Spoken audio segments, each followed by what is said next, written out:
Honorable Men Discord. Rapper 38 Spesh sat down with Bag Fuel and had a lot to say.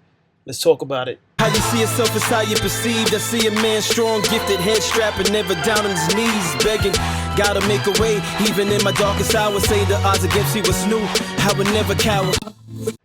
As always, welcome back to another episode. If you haven't already, hit that like button, hit that subscribe button. Tell a friend to tell a friend. I drop episodes daily at 5 p.m. Eastern Time. I'm going to get straight to it.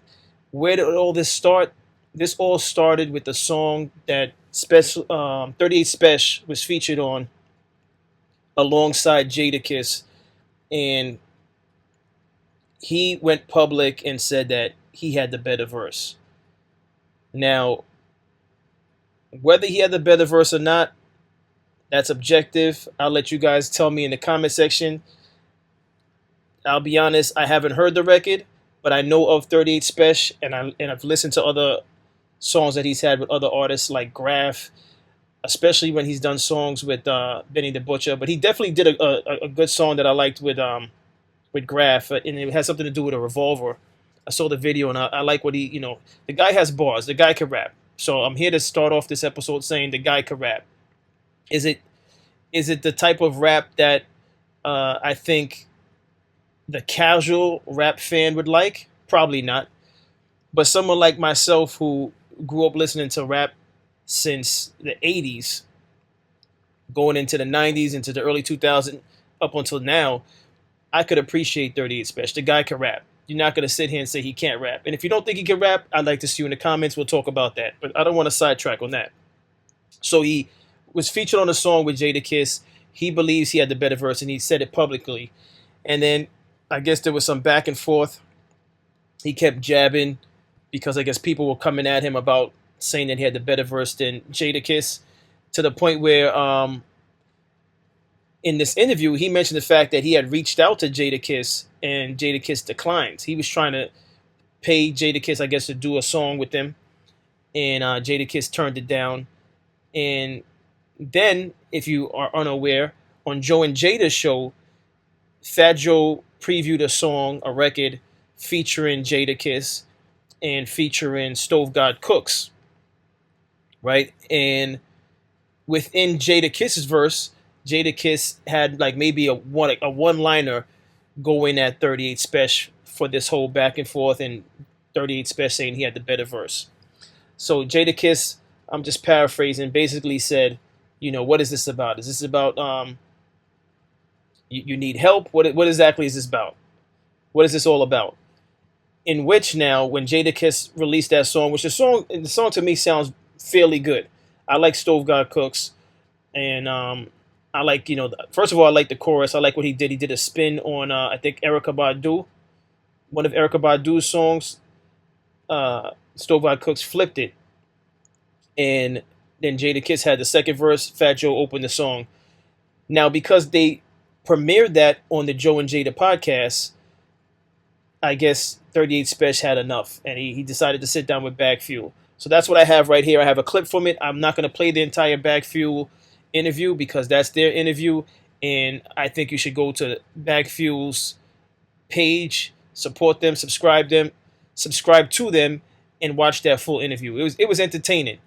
I do think 38 Spesh during the interview was a little chippy. It seemed like he was like attacking both hosts for no reason. They wanted to have him on so he could express his thoughts, but he seemed like he was on edge. But this is the clip. I'm gonna play it. I have some other things playing because there's a reason why I have Jim Jones' face in the thumbnail as well. Jim Jones had something to say about 38 Spesh, saying that he had the better verse than Jadakiss, and that's why Jim Jones has earned his place on this thumbnail as well. So let's get into this and other things I've queued up, and I'll talk about it further. Talk about a rapper, homie. When a rapper is not a CEO, you gotta stop acting like rappers are CEOs and rappers can help careers. Rappers, stop trying to get next to another rapper that can't do nothing for you. A nigga see a rapper and be like, oh shit, I need to meet him for what? He didn't even get his own situation popping. That nigga ain't upload his music, run his business, do nothing. Why you give a fuck about a rapper, homie, when a rapper is not a CEO? Most of these rappers is bad business, man. That's some ignorant, stupid motherfuckers that can't take care of business. That's why I came in the game and I'm running laps around you niggas. Most of you niggas wasn't getting no money before rap. Before rap, most of you niggas wasn't doing nothing. Most of you niggas got in rap and went to the streets. Listen, I got in a rap, nigga, and walked away from anything that has something to do with the streets. I'm happy to make it out of the streets, homie. But to sit there and have 50-year-old men making a song about the aroma of drugs is not too appealing, my nigga. Like, y'all niggas should be making songs about, like, the prescription drugs y'all taking to stay alive and shit. Why you give a fuck about a rapper, homie, when a rapper is not... Do you agree with what 38 Spesh had to say in this clip? Should 50-year-old rappers be talking about selling drugs? I know my thoughts on it. I'd like to hear from you all in the comment section. Now, whether or not you like him as an artist, whether or not you're biased to Jadakiss, I could agree with that. I know there's not going to be a lot of people to agree with it, but I can agree with that. Why is a 50-year-old rap artist talking about selling drugs? Now, here's where I contradict myself, and I've said this about when it comes to rap music. It's my guilty pleasure. Rap music is my guilty pleasure. So, do I enjoy hearing Pusha T talk those bars? Absolutely. You know, the Last Clips album. For those of you that don't know, I bought the autograph signed copy. I love that last album from the Clips. But we know the type of lyrics, particularly Pusha T talks about. I won't say so much Malice. Maybe Malice now that he's returned to work with his brother. But should rappers at a certain age be talking about selling drugs? I don't know. Are they talking about their past? Does that make it significant that they're talking about their past? It's not just fictional? Or are they talking about it as what they're doing presently? What's your thoughts on that? Can it just be looked at as art? Or is it destroying, the community when an older statesman is rapping about the streets? What's your thoughts on that? Again, I think it's subjective. I mean, my thoughts is that we should evolve in our lyrics. If you were talking about the streets when you came in the game, when you were in your 20s, I think by the time you get to your 50s, you should flip it up. You should flip it. You should be talking about something. Gotta stop back on. Excuse me. I think you should be talking about something else when you reach your 50s. That's just my thoughts. Maybe some people find it hard to pivot. Maybe they find it difficult to find another angle to remain relevant. I don't know what it is. I can't speak for other artists. They'd have to speak for themselves when it comes to that. That's just my thoughts. But with that being said, again, 38 Spesh had a lot to say in this interview. It was a high-octane interview.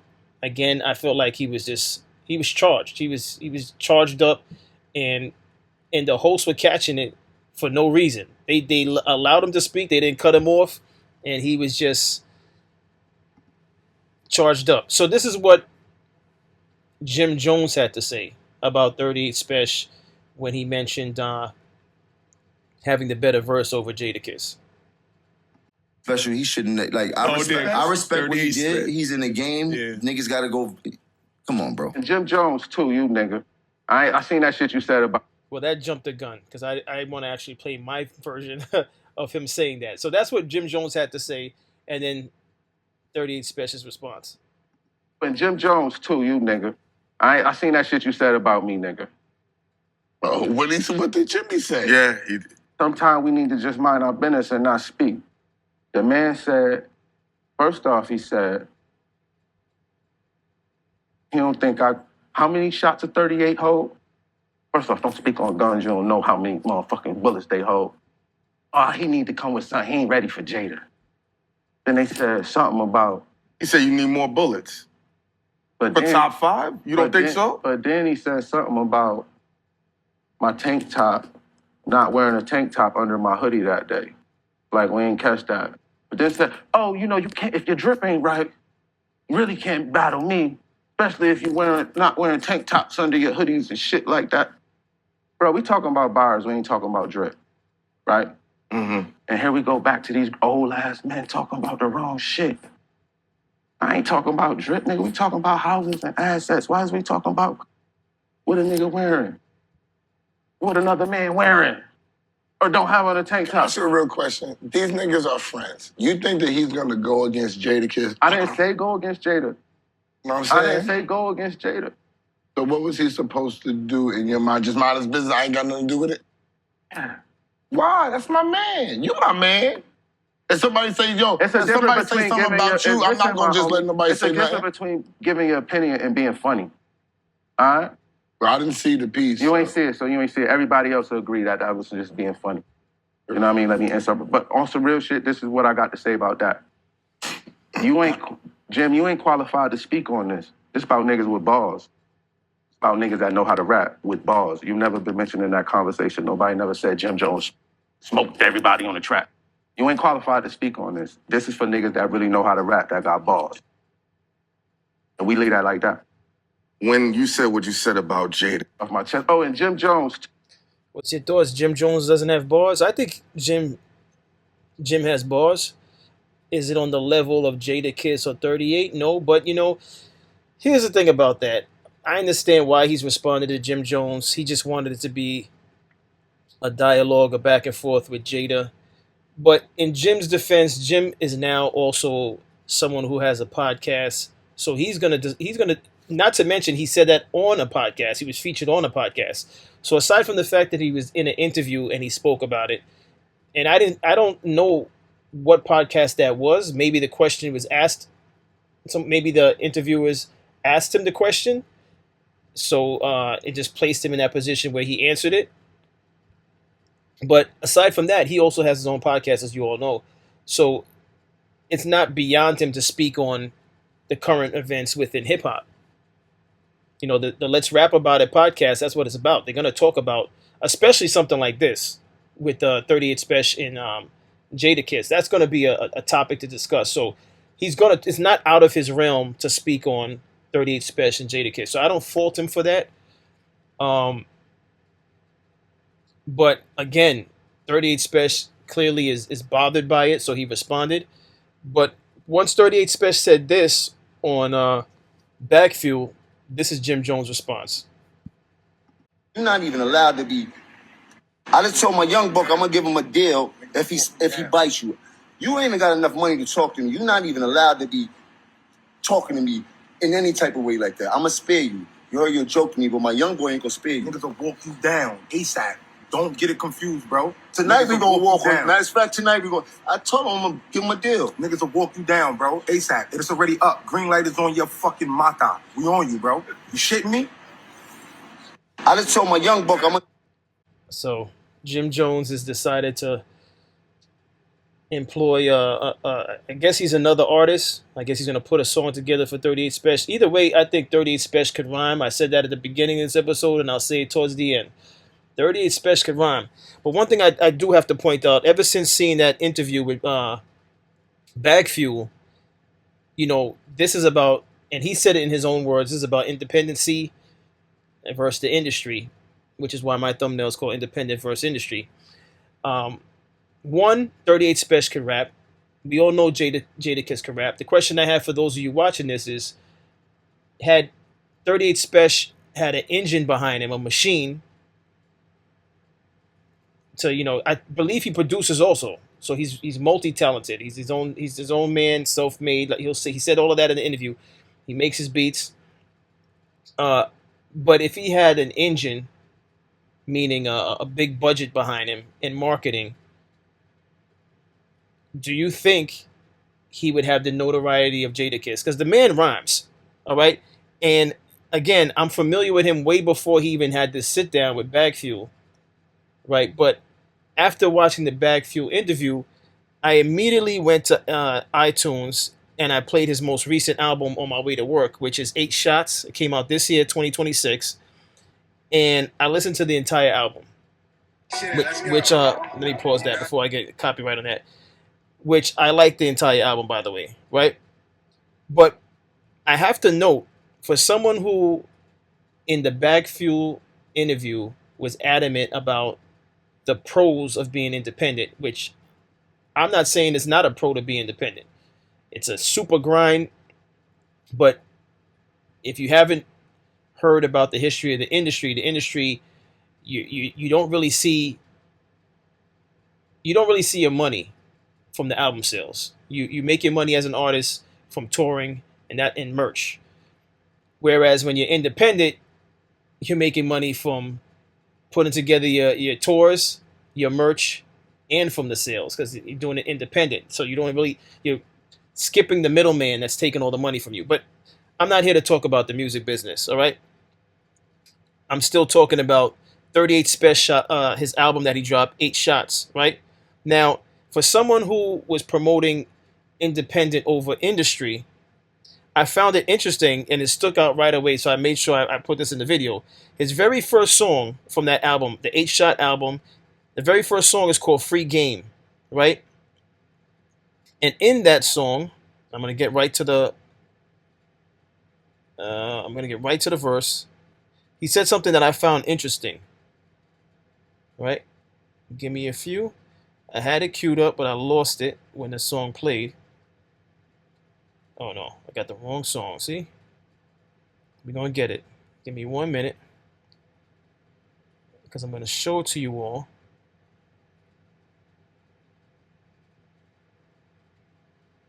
Okay. I got it, but it's not holding. Hold on 1 second. Very interesting to this topic.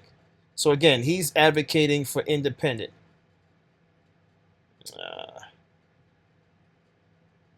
All right. What do you see this? What does this say? Remember, Free Game, 38 Spesh. Right? Now, if Jim Jones wanted to do his research to do a legitimate rebuttal to 38 Spesh, I would point this out. All right? It says, that's how I feel when the industry don't let us in. So that would be my rebuttal to 38 Spesh. I would say you sat on the couch talking about how great it is to be independent. So then why would you say that this is how you feel when the industry don't let us in? Because that comes across as you saying what you said about Jadakiss, whether that be true about you having the better verse, just from seeing your lyrics in a recent album, so you can't say that's old material, it comes across as though you're bitter of the industry success. That's your lyrics. That's how I feel when the industry don't let us in. That's how I would approach this. Me personally, I would ask him to speak to that. Why did you put that in your song? He goes even further. Right after that, it says, gatekeepers heard my name and spoke negative. I got the best shit in town and you don't mess with it. This is his own song. Very first song off of, again, his 2026 album, 8 Shots. All right? That's how I feel when the industry don't let us in. Gatekeepers heard my name and spoke negative. I got the best shit in town and you don't mess with it. You got a death wish or accepted a gross deficit. Flow effortless. It's a precious gift. The guy's nice, man. The guy's nice. All right. What's your thoughts on this? What's your thoughts? If you heard the song with him and Jadakiss, please let me know what's your thoughts on that song. What's your thoughts of Jim Jones having something to say about it? Do you think Jim Jones should have said something at all? I think it's fair game. Jim Jones, again, he was being interviewed on a podcast, and he also is a part of his own podcast along with Mano, Fabulous, and why am I going blank on this? Forgive me forgetting, and I'm not doing this intentionally. I'm really going blank, but Jim Jones has his own podcast. So, what's your thoughts on that, Davies? Oh, if I didn't get that in this episode, it would have came across as like I'm slighting Davies. No, so Jim Jones has his own podcast with other members, other rappers. So I think it's fair game that he spoke in it. But I guess what's left to be seen is whether or not Jadakiss responds. Because one thing that I didn't queue up in here, because like I told you, go show some love to Bag Fuel. Go find their full interview, give them more views, subscribe to their channel. One thing that 38 Spesh said in that interview is that he doesn't intend to even respond to Jadakiss's one-liner. He feels like that's not enough. Like he feels like he got to come better. He got to come with a better song or an entire track, or at least more bars than just a one or two liner. What's your thoughts on that? But listen, that's all I have on this episode. As always, I appreciate everyone for tuning in. If you haven't already, on your way out, hit that like button, hit that subscribe button. Tell a friend and tell a friend. I drop episodes daily at 5 p.m. Eastern Time. And as always, stay honorable.